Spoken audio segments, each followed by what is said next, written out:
Oh oui, elle va arriver. Tu veux y aller? Oui. Allez, on y va vite. C'est parti? Oui, allez. Allez, on y va. C'est parti.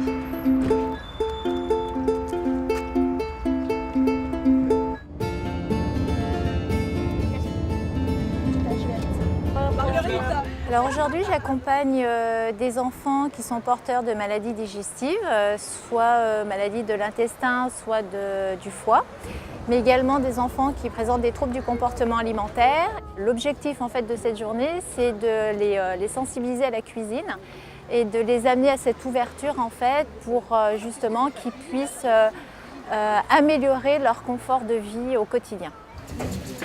On met ça, on met des microbes après, dans la nourriture. Il y a plusieurs enfants qui ont des nutritions artificielles depuis la naissance.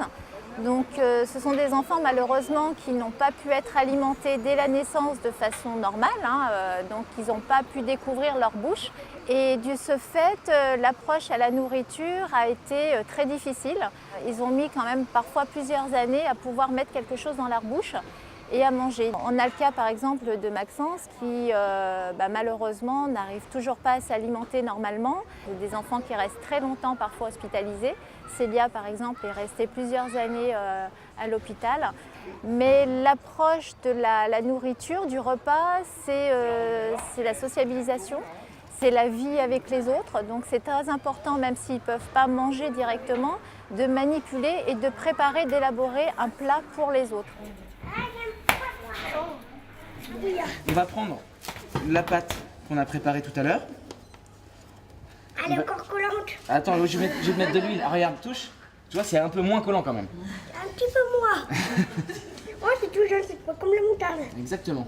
Et après, avec les doigts, la main entière, on va venir étaler la pâte. J'aurais pas dû me foutre volontaire. Tu fais ça et tu étends la pâte, d'accord? Vas-y. Non, c'est pas. Voilà.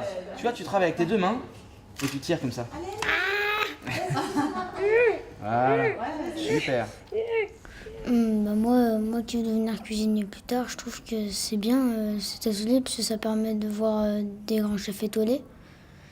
Et ça permet de toucher la nourriture, de manger la bonne chose. Ça me permet de sortir dehors, de prendre l'air, de voir des nouvelles têtes. Ça fait du bien, ça fait penser à autre chose que sa maladie. Moi je dis que cette journée, ça m'a plu et je suis vraiment fière. Ça donne beaucoup de parfum d'origan, c'est vraiment super. Qu'est-ce que tu fais, Clara? Je prends des notes. Pourquoi? Pour après y refaire chez nous. Appuie et tu viens faire mettre la baguette.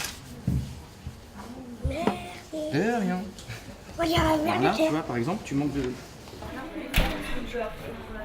Pour nous, ce qui est important aujourd'hui d'observer dans cet atelier, c'est la façon dont ils vont appréhender ensemble, en groupe, les aliments qu'on leur a proposé de manipuler.